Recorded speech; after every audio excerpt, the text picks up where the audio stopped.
안녕하세요, 여러분. 성공합시다. 우리가 살 때 꼭 지켜야 되는 선이 있잖아요. 그 적정한 선을 설정하는 게 굉장히 중요한데요. 오늘 본문을 통해서 하나님이 그 아이디어를 주세요. 자, 오늘 본문은요. 하나님께서 이스라엘 백성 중에서 레위 지파에게 줄 성읍과 그 주변 땅에 대한 지침이에요. 이것을 통해서 하나님의 공의와 자비, 또 공동체 안에서의 질서 균형을 말씀해 주시는데요. 한번 들어가서 보도록 할게요. 1절, 여리고 건너편 요단강가 모압 평야에서 주님께서 모세에게 말씀하셨다. 너는 이스라엘 자손에게 그들이 유산으로 받는 땅에서 레위 사람이 살 성읍들을 떼어주라고 명령하여라. 레위 사람에게는 성읍과 함께 그 주변의 목초지도 함께 주어라. 그래야만 그들이 그들의 재산인 가축대와 모든 짐승들을 그 목초지에서 기르면서 그 여러 성읍에서 살게 될 것이다. 자, 가나안에 들어가면 각 지파에게 분배하신 땅이 있잖아요. 그 땅 중에 레위인들을 위해서 성읍과 또 그 주위의 토지를, 더 정확하게는 목초지를 제공하라는 명령을 했어요. 기억나시죠? 레위인들은 땅을 기업으로 받지 않았어요. 하나님께서 그들의 친히 기업이 되어주시죠. 그렇지만 현실적으로 먹고 살아야 되잖아요. 거기에 대한 보장으로 공동체가 책임을 지라고 말씀하세요. 근데 그거 공짜 아니잖아요. 레위인들을 책임져야 할 의무가 있는데 그 근거는 모든 첫 것은 하나님께 드려야 되잖아요. 그 기준으로 본다면 모든 마진은 다 하나님께 바쳐져야 된대요. 그런데 현실적으로 집주마다 다 맞이가 가면 쉽지 않잖아요. 그렇기 때문에 그들을 대신해서 레위인들이 그 역할을 하는 거예요. 그러니까 그 맞이의 값으로 그 레위인들을 책임져야 하는 거죠. 대신 해주는 거니까요. 마치 뭐 좀 이렇게 비유해서는 그렇지만 쉽게 설명을 하자면 우리가 스포츠 팀에서 용역으로 데리고 오잖아요. 외국에서. 그때 값을 치르잖아요. 마찬가지 의미예요. 자, 이렇게 하나님은요, 레위 지파를 어떤 딱 한 지역으로 몰지 않으시고 이스라엘 전역에 흩어져 살게 함으로써 백성들을 영적으로 돌보고 가르치는 책임을 다하도록 했어요. 자, 성읍과 그 주변에 목초지를 주라고 했는데 이것은 그들의 소유인 가축을 기르기 위함이죠. 그 가축 어디서 났나요? 네, 맞아요. 레위인들은 백성들이 주는 11조와 제물로 생활을 했기 때문에 그 가축의 대부분은 제물로 받은 것이죠. 이렇게 레위 지파가 이스라엘 백성을 위해서 영적인 사명을 감당할 수 있도록 모든 지파에게 책임을 나눠줬음을 보여줘요. 이처럼 하나님의 일은요, 어떤 개인이나 어떤 단체의 일이 아니에요. 공동체 전체가 연합해서 함께 짊어져야 할 사명이에요. 우리도 각자 맡은 역할이 다 다르잖아요. 각자 속한 공동체가 다 다르잖아요. 뭐 따로따로 노는 게 아니라 사실 이거는 연합해가지고 함께 하나님 나라를 확장하고 이 땅에서 하나님 나라, 천국을 만들어 가는데 쓰임 받고 있잖아요. 그러니까 이 연합이 얼마나 중요한지 보여주는 장면인 거죠. 자, 4절. 너희가 레위 사람에게 줄 성읍 둘레의 목초지의 범위는 각 성에서 다 같이 성벽 둘레로부터 2,000자까지의 지역이어야 한다. 성을 중심으로 하여 성밖 동쪽으로 2,000자, 남쪽으로 2,000자, 서쪽으로 2,000자, 북쪽으로 2,000자씩 재어라. 이것이 각 레위 사람의 성읍에 딸린 목초지이다. 자, 레위 사람에게 주는 성읍 주변의 땅의 크기를 성벽에서부터 사방으로 2,000자로 규정했어요. 2,000자는 약 900m 정도거든요. 그러니까 이 성읍을 중심으로 동서남북으로 각 900m씩 정사각형 모양으로 그들이 모여서 있게 한 거죠. 근데 이 내용을 개역 개정으로 보면요. 4절에서는 1,000자, 5절에서는 2,000자로 되어 있어요. 여기에 대해서 의견이 굉장히 분분하지만 대략적으로 이 정도 규모였구나 이렇게 확인할 수 있는 거죠. 하나님은 이렇게 레위 사람들에게 안정적인 환경을 허락하심으로 해서 영적인 사명을 감당할 수 있도록 책임지셨어요. 근데 생각해보면요. 레위 사람들의 입장에서 이거 넉넉하지 않아 이럴 수 있잖아요.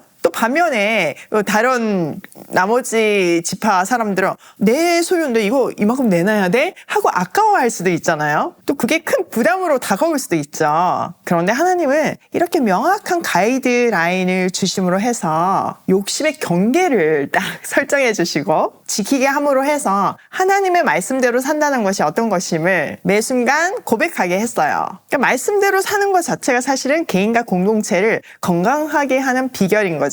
자, 6절. 너희가 레위 사람에게 줄 성읍들 가운데서 6은 도피성으로 만들어서 사람을 죽인 자가 그리로 도피할 수 있게 하고 이 밖에 별도로 레위 사람에게는 42성읍을 주어라. 너희는 레위 사람에게 모두 48성읍과 거기에 딸린 목초지를 주어야 한다. 이스라엘 자손이 가지고 있는 땅을 떼어서 그것을 레위 사람에게 줄 때에는 각 지파들이 받은 몫의 비율대로 떼어내도록 하여라. 많이 가진 지파에서는 많은 성읍을 떼어내고 적게 가진 지파에서는 적게 떼어내어라.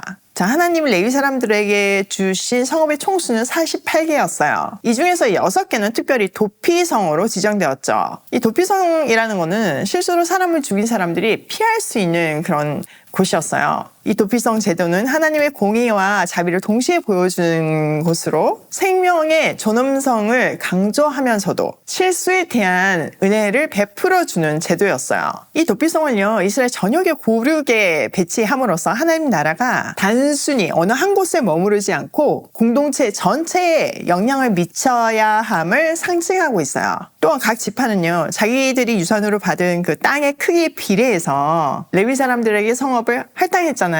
이것은 공평성을 유지하면서도 강제로서가 아니라 지파별로 능력에 맞게 책임을 분담하게 하는 굉장히 지혜로운 방식이었죠. 이 원리는요, 민주주의 안에서 비례대표제나 누진세, 난민보호제도 같은 수많은 역사적, 사회적 제도에 영향을 미쳤어요. 저는 진짜 이 성경을 연구하면 할수록 느끼는 것이 성경의 원리대로만 산다면 우리 개인의 삶뿐만 아니라 이상국가가 만들어진다, 이런 걸 느껴요. 성경의 원리를 실현하는 그런 공동체가 있다면 그 공동체는 행복할 수밖에 없잖아요. 가장 이상적일 수밖에 없잖아요.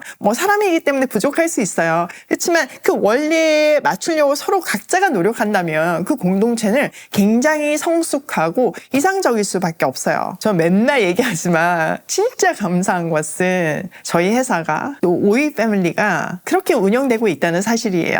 오이 패밀리 본부도 그렇지만 여러분들도 지금 자발적으로 정말 성숙하게 같이 이 하나님의 기적을 만들어 가시잖아요. 그렇게 할 수 있는 근거가 우리가 성경의 말씀대로 그 원리를 만들고 최대한 적용하려고 노력하기 때문이에요.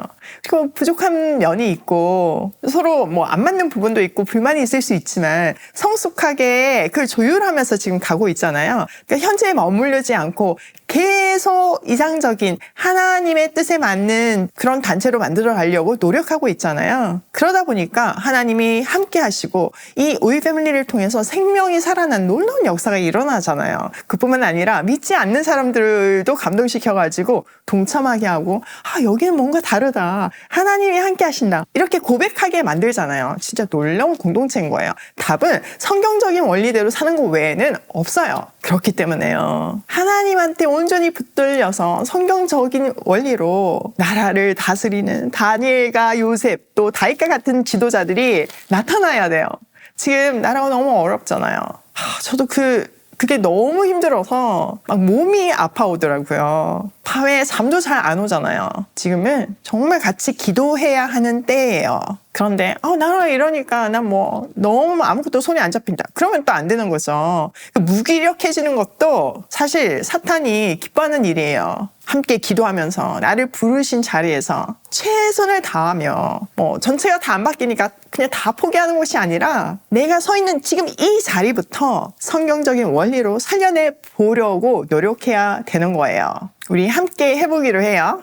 자, 오늘 내용을 우리 삶에 한번 적용을 해보면, 첫 번째, 하나님의 사역은 공동체 전체의 책임이다. 이거 누구 한 사람 소수의 어떤 의무가 아니에요. 우리 각자가 수행해야 할 역할들이 있어요. 내가 가진 시간, 재정, 재능, 물질, 그 모든 것으로 잘 섬겨보도록 해요. 두 번째, 필요와 욕심의 경계를 분명히 하자.